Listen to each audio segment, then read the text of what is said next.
Mateus capítulo 6, versículos de 5 a 8. Assim nos diz a Escritura: E quando orardes, não sereis como os hipócritas, porque gostam de orar em pé nas sinagogas e nos cantos das praças, para serem vistos dos homens. Em verdade vos digo que eles já receberam a recompensa. Tu, porém, quando orares, entra no teu quarto e, fechada a porta, orarás a teu Pai que está em secreto. E teu Pai que vê em secreto te recompensará. E orando, não useis de vãs repetições, como gentios, porque presumem que pelo seu muito falar serão ouvidos. Não vos assemelheis, pois, a eles, porque Deus, o vosso Pai, sabe o de que tendes necessidade antes que lhe peçais. Amém. Diz o versículo de número 8, este último que nós lemos: Não vos assemelheis, pois, a eles, porque Deus, o vosso Pai, sabe o de que tendes necessidade antes que lhe peçais. Meus irmãos, que frase maravilhosa. O vosso Pai sabe. Nós não sabemos às vezes, mas Ele sabe. E é isso que nos leva a estar diante dEle. Que Ele possa falar aos nossos corações nessa noite, em nome de Jesus. Meus irmãos, sendo este o primeiro sermão depois da volta das férias, meu coração se alegra em estar novamente no meio de vocês, compartilhando da palavra do Senhor.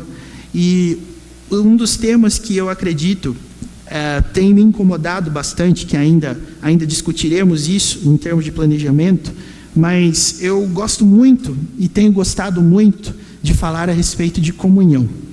E quando nós falamos sobre comunhão com Deus, nós às vezes pintamos um quadro que é um quadro que na mente de muitas pessoas é difícil de vê-lo em prática. A palavra de Deus fala sobre comunhão, algumas questões muito maravilhosas, mas ao mesmo tempo extremamente difíceis de nós percebermos em ação no nosso dia a dia. Até determinados momentos a gente se pergunta: será que tem como essas coisas serem válidas, essas coisas acontecerem efetivamente no tempo que nós vivemos atualmente? Quando eu vejo, por exemplo, quarta-feira estava falando um pouquinho sobre o tema que eu queria desenvolver hoje, mas lendo um dos textos paralelos para dar base ao nosso argumento, depois os irmãos vão poder conferir o estudo completo lá no canal da igreja, no YouTube, mas se você, eu queria apenas colocar para vocês aquilo que está escrito em Atos 19. Em Atos 19 nós temos o evangelho chegando na cidade de Éfeso e o impacto da pregação foi tão grande que as pessoas que tinham livros de magia queimaram esses livros em praça pública. E eram livros que a média deles era mais ou menos uns R$50. Ali o texto fala 1 denário, 20 denários, colocando o preço total deles. E nós temos pessoas se desfazendo de bens pessoais, porque essa era a melhor resposta à pregação do evangelho que elas poderiam dar. Não é simplesmente uma questão de assimilar um princípio, mas provar que esse princípio está presente dentro de nós através de atitudes práticas. E a atitude em Éfeso que caracterizou o começo da obra do Senhor naquele tempo foi a queima em praça pública dos livros de magia. Aquela cidade era uma cidade idólatra, tinha uma deusa chamada Diana, e essa deusa representava ali tudo aquilo que os efésios acreditavam em termos de prosperidade, bênçãos para a sua vida particular. Meus irmãos, isso me chamou muita atenção. E é essa dimensão da manifestação do evangelho que eu gostaria de explorar hoje nessa noite. Por quê? Porque a queima daqueles livros foi feita em praça pública.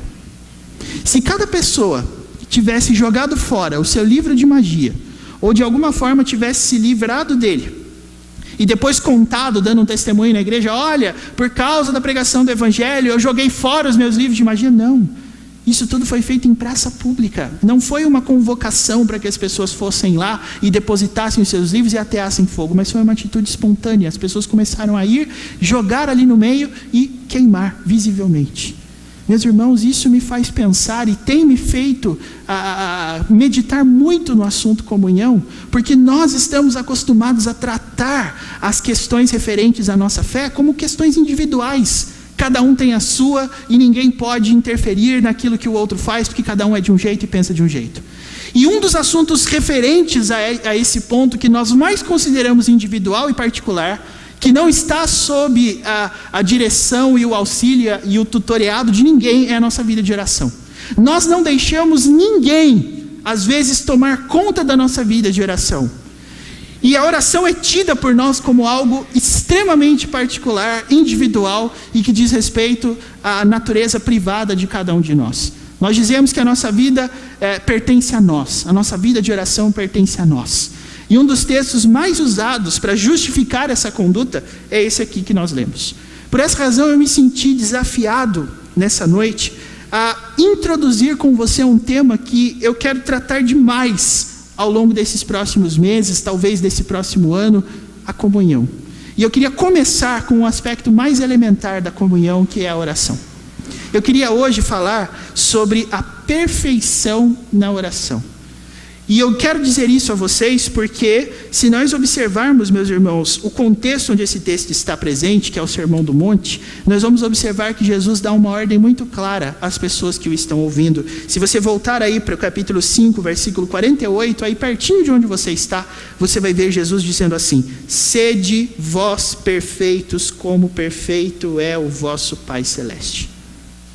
Isso significa que tudo aquilo que nós fazemos, ainda que nós não tenhamos conta, está sob a constante avaliação do Deus das nossas vidas, pois é Ele que recebe a nossa oração. E a perfeição é um aspecto extremamente relacionado com o ser de Deus. Deus é perfeito e é por isso também que Ele é Deus. No dia que Ele deixar de ser perfeito, Ele deixa de ser Deus. Deus tem perfeição moral em todos os aspectos da sua vida. E por causa disso, nós devemos, meus irmãos, atentar para aquilo que Jesus está dizendo aqui.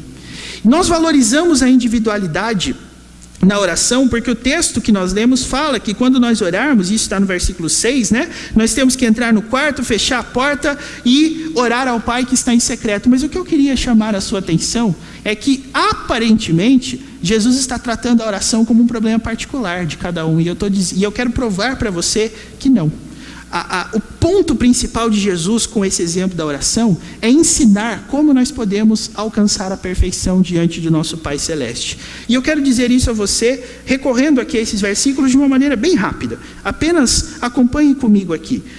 Depois de Jesus ter falado a respeito de perfeição no versículo 48, e eu quero lembrar vocês que a conclusão desse argumento de perfeição foi quando Jesus começou a falar sobre ser sal e ser luz, não é? Se você voltar aí para o capítulo 5, você vai ver Jesus falando sobre sermos sal da terra, sermos luz do mundo, e aí quase como que antecipando uma possível pergunta: como é que nós podemos ser sal, como é que nós podemos ser luz? Jesus vai falar no versículo 17 até esse versículo 48 sobre a lei. E ele introduz esse assunto dizendo assim: não penseis que vim revogar a lei e os profetas. Eu não vim revogar, eu vim cumprir. Ou seja, quer ser sal e quer ser luz, seja obediente. Esse é o ponto. Agora, o cumprimento da lei não é simplesmente uma questão exterior. E é por isso que Jesus está falando de perfeição. Porque ele reinterpreta a maneira que esses mandamentos estavam sendo interpretados aqui comumente pelos mestres daquela época. Então Jesus fala, por exemplo, sobre o homicídio, sobre o adultério, sobre o juramento, sobre a vingança, sobre o amor ao próximo. E ele reinterpreta essas questões a fim de que as pessoas entendam qual que é o espírito da lei. Então Jesus diz assim, por exemplo, quando a lei diz para você não cometer homicídio, não cometer adultério, Jesus não está preocupado em alguém te flagrar matando alguém injustamente ou estando com uma pessoa que não aquela que você se casou. Mas o texto fala ainda sobre essa questão do homicídio. Veja, se você se irar contra alguém sem motivo, você já está descumprindo esse mandamento. Por uma razão muito simples: a raiva contra alguém faz com que você imagine na sua mente possíveis torturas que você entenderia serem justas por causa do que aquela pessoa te fez ou em função da raiva que você sente dela. Então, na sua mente, você já está matando aquela pessoa. Quando a gente, por exemplo, encontra com alguém que nós não gostamos na rua e a gente troca de calçada, isso significa que na nossa cabeça aquela pessoa não existe. Então, o que Jesus está dizendo é: matar alguém não é simplesmente apontar na direção de alguém uma arma e acabar com aquela vida, não. Mas para que alguém faça isso, existe um estágio anterior, que é a raiva, sem motivo, que é o ódio. Então o mandamento do homicídio não é um mandamento apenas contra o homicídio. Você cumpre esse mandamento não apenas se abstendo de tirar a vida de alguém, mas se abstendo de sentir raiva de alguém. Está aí uma coisa difícil, né, irmãos? Porque por tantas questões a gente se vê imaginando torturas e mais torturas. Quantas vezes a gente não pensa ou a gente não fala na nossa cabeça: da próxima vez que eu ver esse negócio fora do lugar, eu esgano alguém. E isso, meus irmãos, não é apenas uma maneira assim de expressão. Acredite, você faria isso se você tivesse oportunidade. E se você acha que eu estou falando um absurdo, apenas veja nos sites de notícia, nos sites de jornal, quais foram as últimas mortes registradas como crimes passionais que aconteceram no Brasil. Eu não tenho nem coragem de falar, porque são coisas horrorosas que envolvem estupro, que envolvem assassinos de crianças, que é uma coisa horrorosa, mas tudo aquilo motivado por raiva, porque não foi feita uma coisa que deveria ser feita, aí o pai foi lá e investiu contra a criança, matou a criança. Procure lá no G1, procure na Folha de São Paulo, você vai ver esses crimes passionais acontecendo de monte no Brasil, aqui pertinho da gente. E tudo isso porque começa aquele sentimento de raiva. Eu esgano, eu pego pelo pescoço, eu esfolo. Quando a gente fala isso, irmãos, nós estamos falando sério, viu? Os maridos e as mulheres sabem disso, que a gente deixa o outro bravo por pouquinha coisa, mas não é uma braveza assim que passa, é uma braveza que mexe com a gente. Toda vez que você olhar para uma pessoa e ter vontade de fazer alguma coisa contra ela, você já descumpriu o mandamento, é o que Jesus disse. Contra o adultério, mesma coisa. Não é apenas uma questão de alguém flagrar você com uma pessoa que não é aquela com quem você está casado. Mas o texto fala assim, olha, versículo 28, qualquer que olhar para uma mulher com intenção impura, no coração já aconteceu o quê? Já adulterou. Quer dizer, o princípio do mandamento não é apenas relacionado ao ato, mas aquilo que está por trás do ato, que é a vontade. Então a lei, meus irmãos, é cumprida não apenas no aspecto exterior, mas no aspecto da vontade.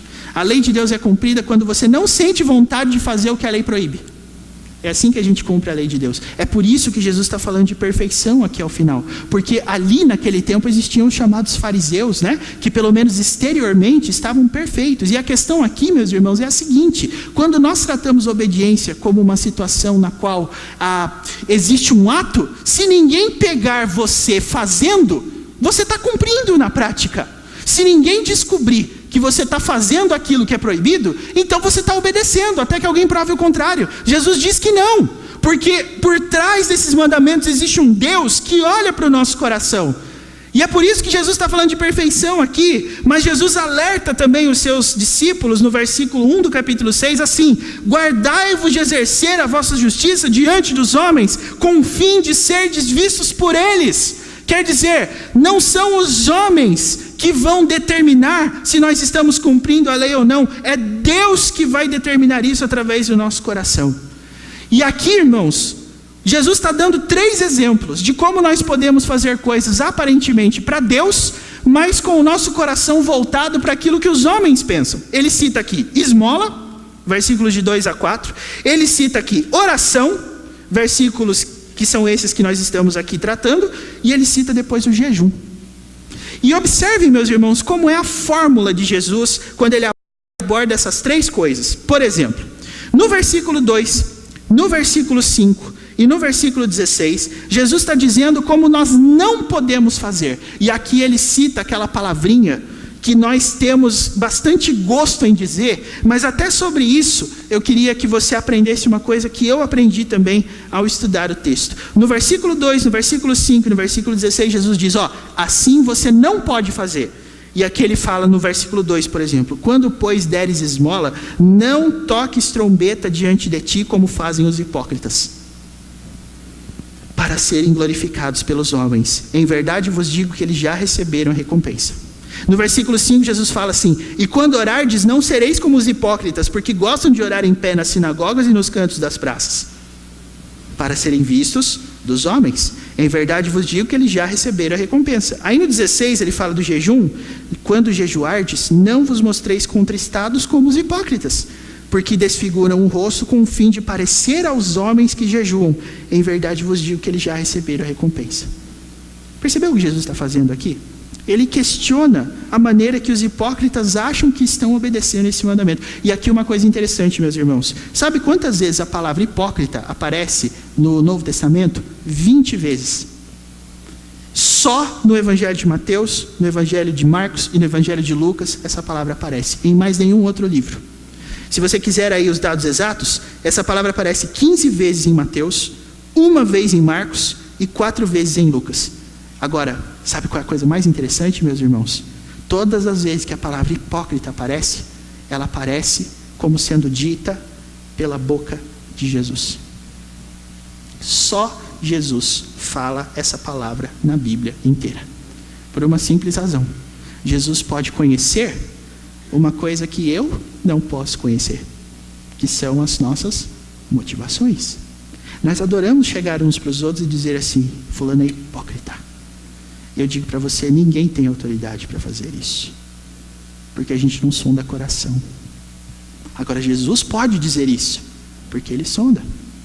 Nós usamos essa palavra às vezes, meus irmãos, como se elas fossem vírgulas, ou como se elas fossem doce na nossa boca. Nós temos um coração que, talvez pela nossa própria hipocrisia, adora emitir julgamentos sobre a maneira que os outros fazem as coisas. Mas na Bíblia, só Jesus falou essa palavra. Porque Ele tem um conhecimento que é diferente do nosso. Então, quando Jesus diz que nós somos hipócritas, nós somos. Agora, Ele pode falar isso.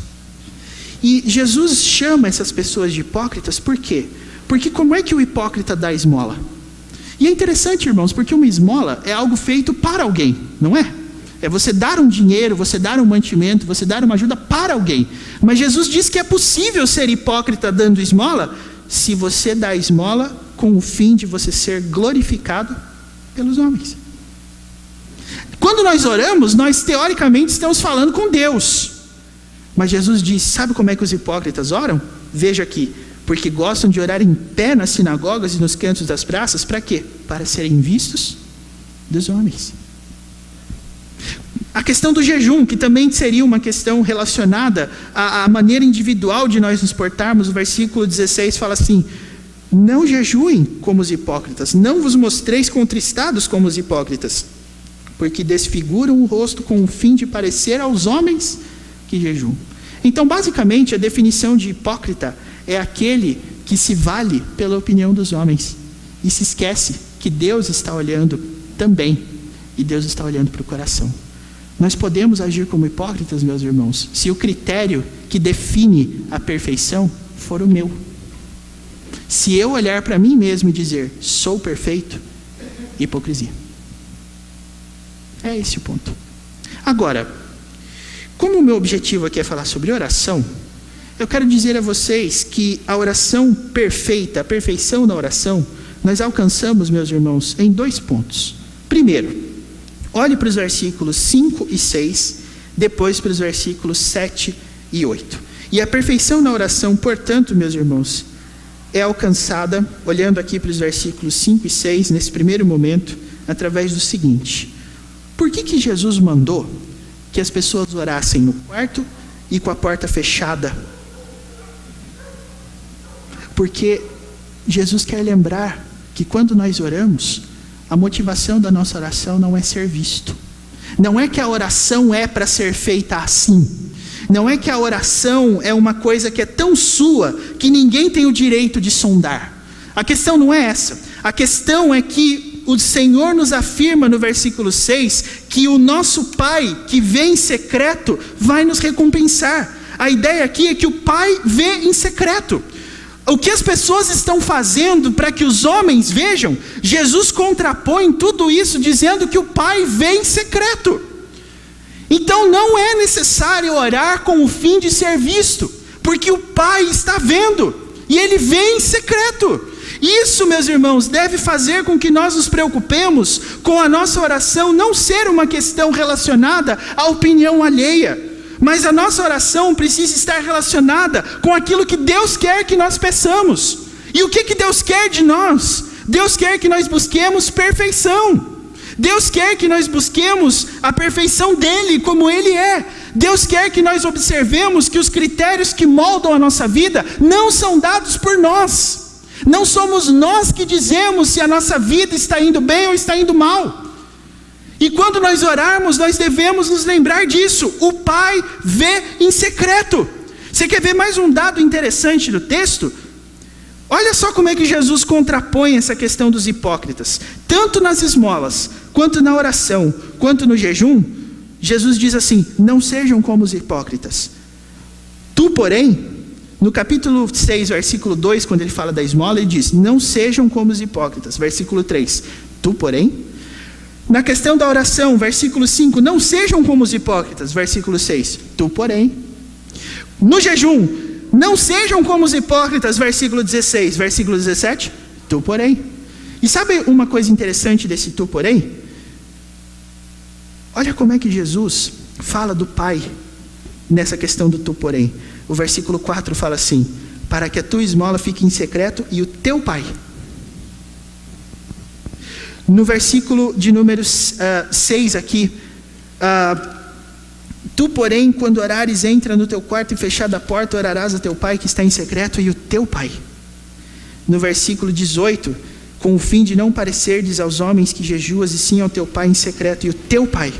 Quer dizer, Deus não é o Pai dos hipócritas. Deus é o nosso Pai, é o teu Pai.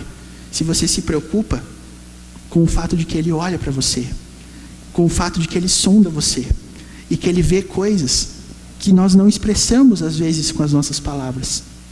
Então eu quero lembrar você aqui que a sua vida de oração não é uma questão apenas relacionada com você, mas é uma questão que verifica exatamente a saúde da sua vida com Deus nos seguintes termos: qual tem sido o motivo das nossas orações?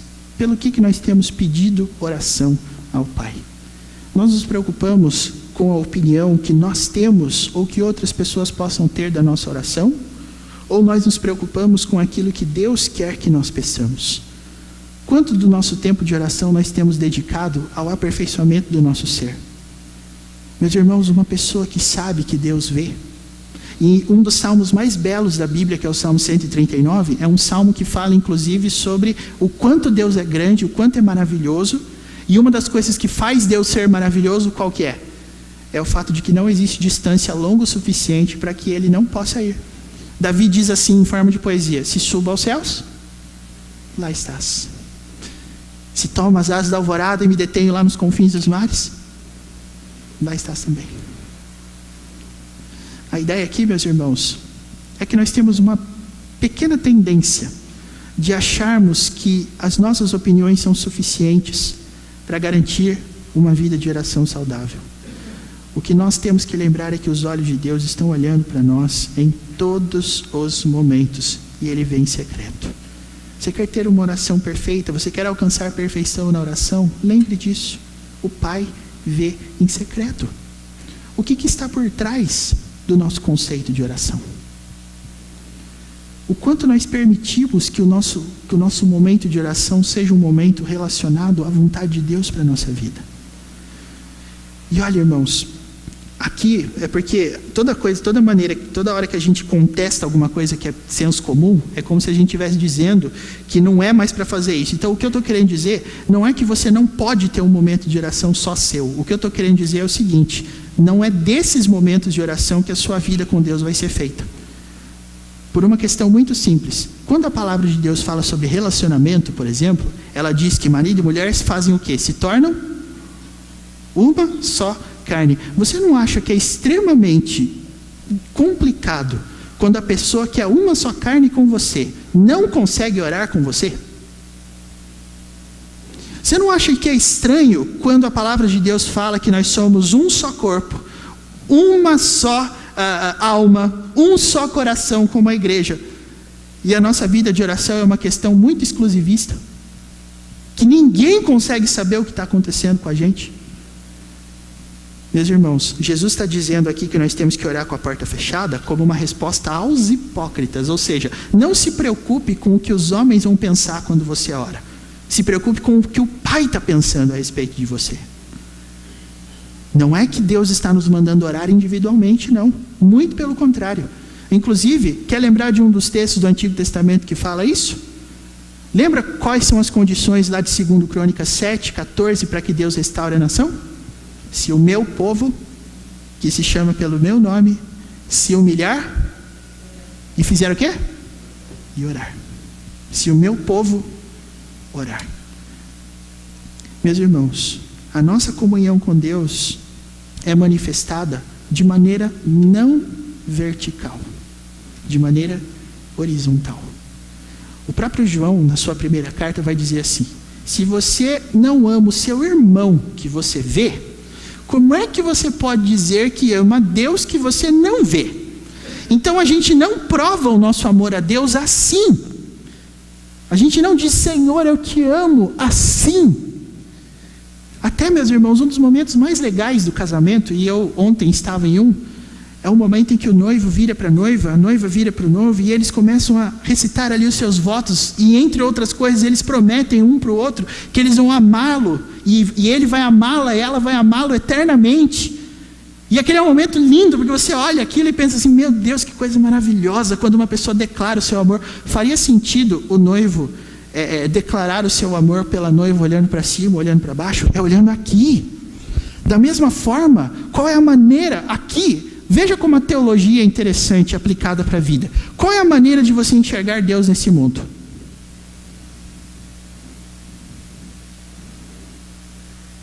Difícil essa? Então eu explico para você. Sabe como é que você enxerga Deus nesse mundo? É através dos filhos de Deus. Por isso que a gente é luz e por isso que a gente é sal. Então, como que a gente prova o nosso amor por Deus? Quando a gente prova o nosso amor pelas pessoas a quem Ele salvou. Ou seja, amor por Deus existe quando eu posso pegar o meu irmão e falar assim, vem cá, vamos orar junto. O que você está passando? Qual é o seu problema? O que você tem passado?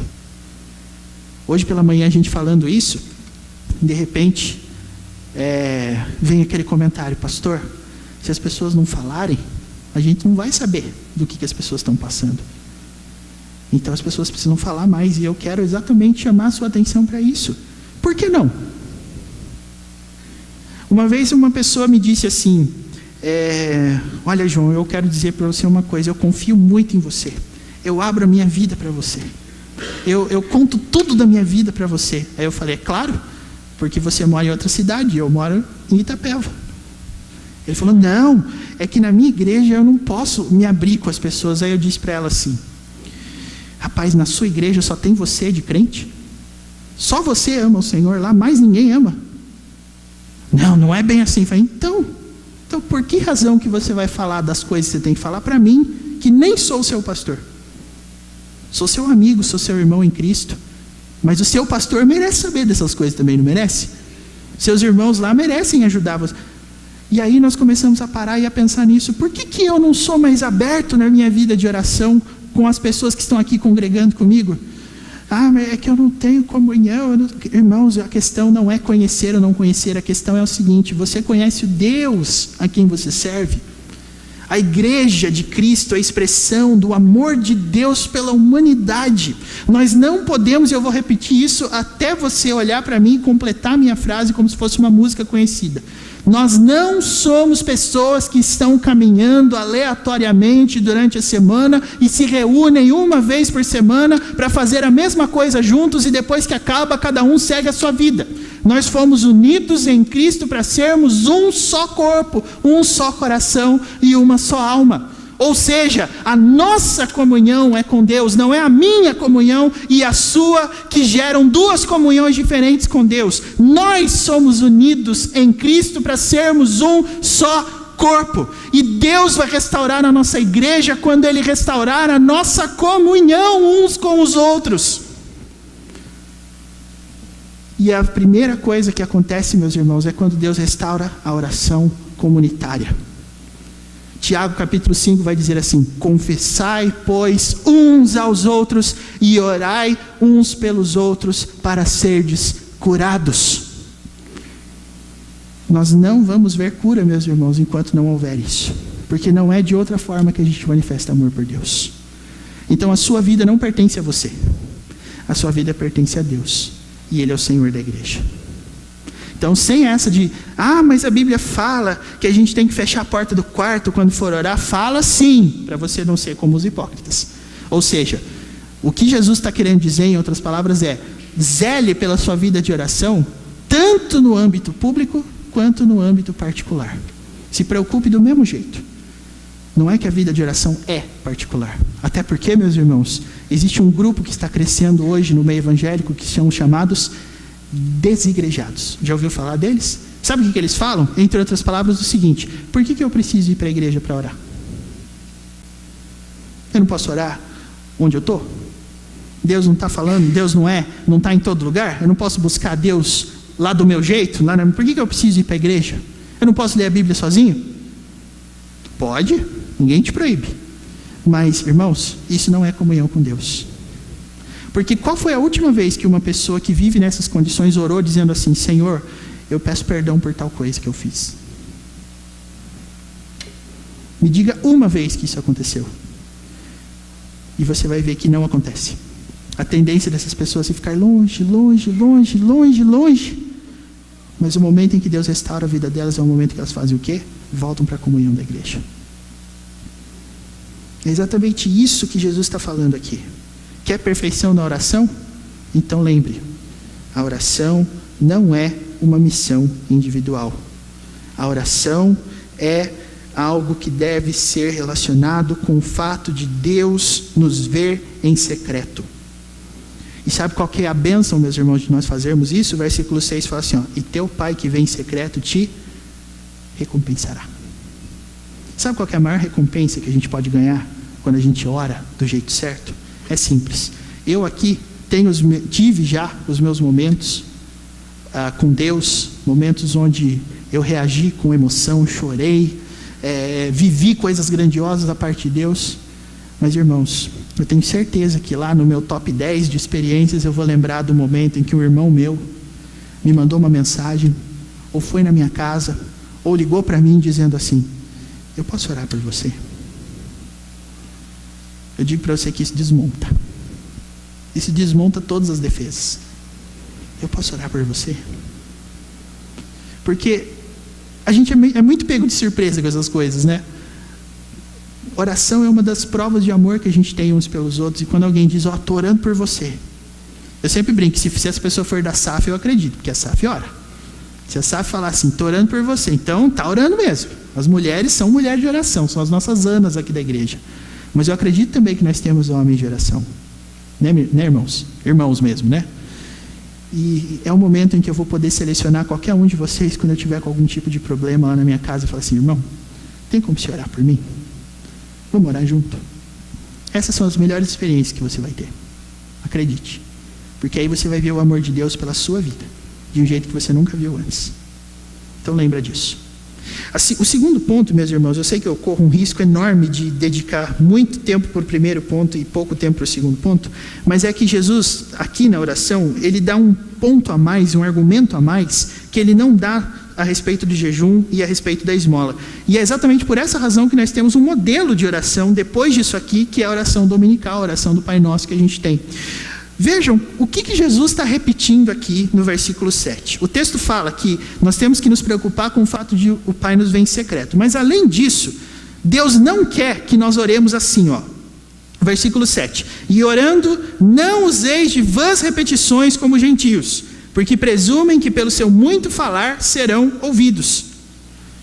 É interessante, a mesma Bíblia que fala isso, depois nos dá um modelo de oração que nós fazemos o que com ela?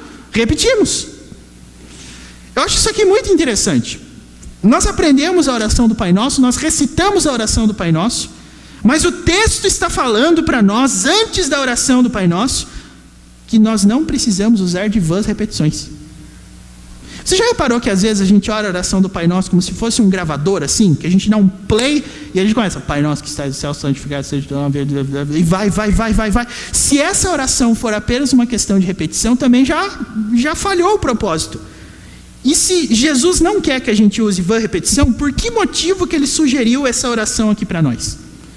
É interessante a gente perguntar isso. Como eu não tenho muito tempo para expor isso, me permitam apenas explicar, pelo menos brevemente, o que Jesus quer dizer com essa ideia de vãs repetições. Bom, a língua grega, meus irmãos, é uma língua muito diferente da nossa, tanto é que vãs repetições são duas palavras distintas. Mas na língua grega, essa palavra aqui, vãs repetições, é uma palavra só. E a ideia principal por trás de vã repetição não é repetir palavras, mas é balbuciar palavras. E se você quer saber o que é balbuciar, é só você ver como que fica a sua voz quando a gente conversa com um bebê. Que a gente começa a fazer aqueles joguinhos com a voz, de falar fininho e não sei o que e tal. Isso é balbuciar. Então Jesus basicamente não quer que a gente faça isso na oração. Mas em que sentido a gente faz isso na oração?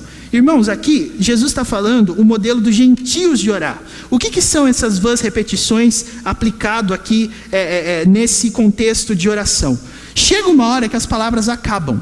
E os cultos pagãos sempre foram cultos onde o tempo místico de relação individual com o ser sobrenatural lá que eles creem que acreditam é muito longo. Se você for para qualquer cerimônia budista, por exemplo, você vai ver que a duração média da meditação que eles fazem é mais ou menos 6 horas. Como é que eles conseguem ficar todo esse tempo meditando? A resposta são justamente essas vãs repetições. São coisas que você fala na sua mente, repete, para que a sua mente entre num estado que eles chamam de transe. E isso faz com que o tempo passe e você nem perceba. A ideia por trás disso aqui é que você prolonga o tempo de oração quando você começa a falar palavras aleatoriamente, até que essas palavras deixem de ser palavras e passem a ser apenas sons. E Deus disse, você não precisa fazer isso para orar. E eu quero dizer para você que essa explicação abriu minha cabeça para tanta coisa, porque, irmãos, o nosso tempo de oração é geralmente um tempo bem objetivo. A gente, olha como é interessante, às vezes a gente pensa assim, nós temos que orar mais, mas se você estiver no culto e uma mesma pessoa orar por 10 minutos seguidos, você já fica assim, quando é que essa oração vai acabar? Mas não terminou de orar ainda. Mas está orando ainda, meu Deus do céu, quando é que vai terminar essa oração? Nossa, mas quantas vezes eu me lembro de quando eu era adolescente, de às vezes a gente está em acampamento, ou em alguma coisa assim, e até tem aquele período de louvor, aí alguém ora no meio do louvor, e aquela oração não acaba nunca. A gente começa as pessoas assim, vê as pessoas entrando, né? Ai, Senhor, aleluia, obrigado, mas depois de, acho que 3 minutos, todo mundo fica quieto. Porque ninguém aguenta mais aquilo. Então eu sempre me cobrei muito por isso, porque quando a gente vê, por exemplo, os puritanos, a gente vê homens ali de oração. Martinho Lutero tinha uma frase que ele costumava falar assim, hoje eu estou tão ocupado que se eu não orar por 4 horas seguidas, o meu dia não vai render. Então ele acordava mais cedo para passar todo aquele período em oração. John Wesley, se eu não me engano, foi até uma frase que eu ouvi do Alex uma vez, depois ele me corrige, mas parece que foi John Wesley que diz assim, eu não considero útil que os pássaros acordem e louvem a Deus antes de mim. Então eu quero acordar antes dos pássaros, para que eu possa orar antes deles acordarem e começarem a cantar. E eu começava a olhar para isso, pensando, gente, mas eu não tenho vida de oração que dura esse tempo todo. Eu nunca fiz isso na minha vida. Será que as orações longas representam em si comunhão saudável com Deus? Eu quero dizer para vocês que não. Sabe por que não? Porque quando o objetivo por trás da oração, meus irmãos, não é a gente ser ouvido porque a gente fala muito. Não é isso. Mas a oração é algo que agrada a Deus quando a gente vê o que acontece no versículo 8. O versículo 8 diz assim, olha, não é porque você fala muito que você vai ser ouvido. Não é pelo muito falar que Deus vai ouvir uma oração. Mas é quando você sabe, ao orar, que o Pai sabe do que você tem necessidade. É isso que motiva a perfeição na oração. Quando nós oramos, meus irmãos, nós temos convicção de que Deus sabe o que nós temos necessidade. No dia em que nós orarmos convictos dessa realidade, nós estaremos orando de uma maneira perfeita. E essa oração não precisa ter uma duração muito extensa. Tudo que ela precisa é a seguinte: nós precisamos orar sabendo que o Pai sabe. Ele sabe. Se isso nos motivar a orar, nós vamos ver que nós vamos orar diferente. Porque às vezes, meus irmãos, eu quero compartilhar isso com você, porque talvez isso seja também o que você acha. Às vezes a gente não tem muita palavra para orar para Deus. Às vezes a gente começa falando assim, Senhor Deus, e Acaba a oração. Não tem mais o que falar. Às vezes o seu coração está tão atribulado com alguma coisa, que quando a gente começa a orar, a gente diz assim: Senhor, não há palavras que possa expressar. E acaba a oração ali, que não tem palavras. O nosso grande consolo nesse sentido, meus irmãos, é que o que Deus quer não são as palavras. O que Deus quer é uma consciência de que Ele sabe o que a gente precisa. Então eu acredito que de maneira bem prática a gente pode começar a fazer diferente. Aconteceu alguma coisa que faça com que você perca a esperança na mesma hora, sabe o que você faz? Ore. Uma oração curta, objetiva, mas fala assim: Senhor, acabei de receber uma notícia horrível, mas eu quero confiar que o Senhor está no controle, em nome de Jesus, amém. E creia nisso. Meus irmãos, a Bíblia fala que a gente não pode, não precisa presumir. Entendam, meus irmãos, a questão aqui não é que o pastor está falando, se alguém falar isso, eu já vou colocar essa pessoa no conselho, porque não foi isso que eu disse, tá? Eu não estou dizendo que a gente não pode orar de maneira longa. O que eu estou dizendo é que Jesus está falando para nós que não é para a gente presumir que falando muito nós seremos ouvidos. Mas a Bíblia nos incentiva a orar sem cessar, por exemplo, não é? A Bíblia nos ensina a nós sermos insistentes na questão da oração. Então o que Jesus quer de nós não é uma oração longa, mas uma oração consciente de que o Pai dá aquilo que a gente precisa. Então, como é que nós vamos reagir a isso? Se você não tem muito tempo, se você não consegue dedicar muito tempo para a oração, mude a consciência por trás da oração. Cumpra o mandamento de orar sem cessar, fazendo isso que eu sugeri para você. Ficou sabendo de um negócio ruim? Primeira coisa que você faz, peça para alguém orar por você. Acabei de ficar sabendo, saí do médico, recebi uma notícia, pega o telefone e diz assim: irmãos, orem. Irmãs, orem.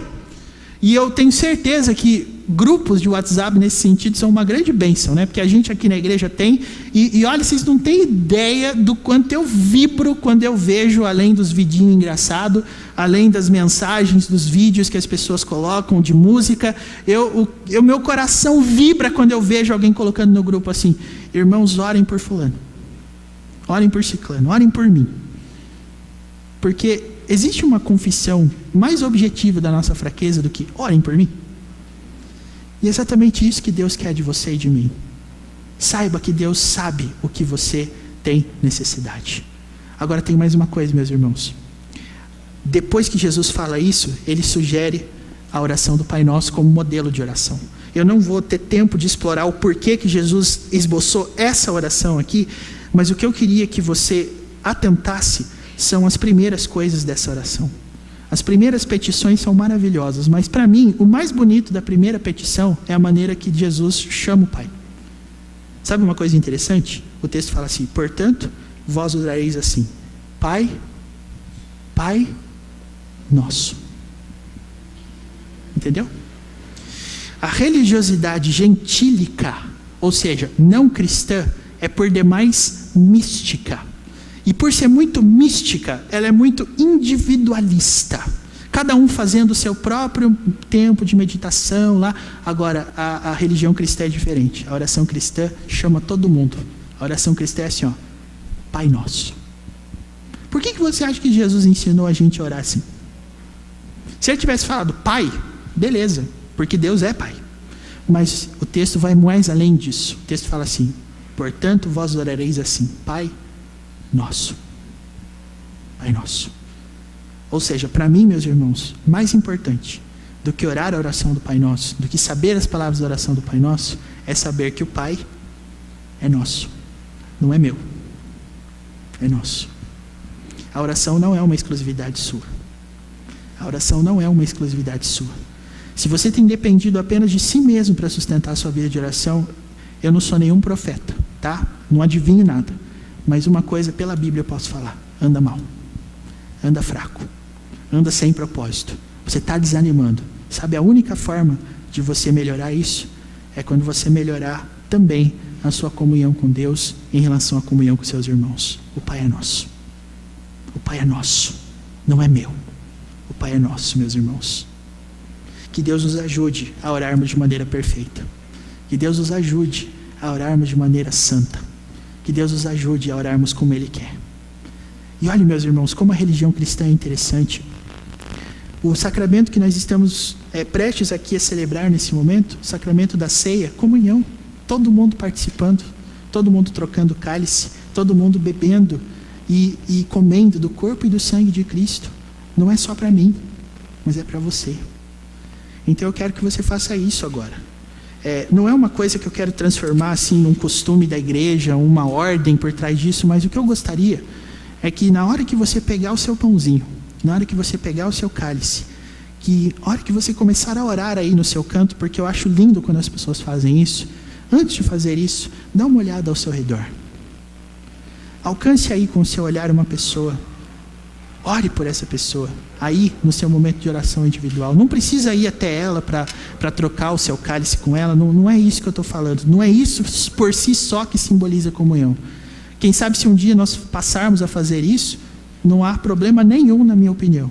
Mas o que existe aqui, meus irmãos, é uma consciência de que não sou só eu que estou comparecendo diante do Senhor, mas é a igreja toda. Nós somos um corpo só, nós não somos vários corpos aqui. Então faça isso. Pegue o seu pão, pegue o seu cálice, olhe ao seu redor, direcione uma oração. Eu sei que Deus vai nos guiar nesse momento, tenho certeza. E que Ele assim continue aperfeiçoando a nossa comunhão, em nome de Jesus. Amém.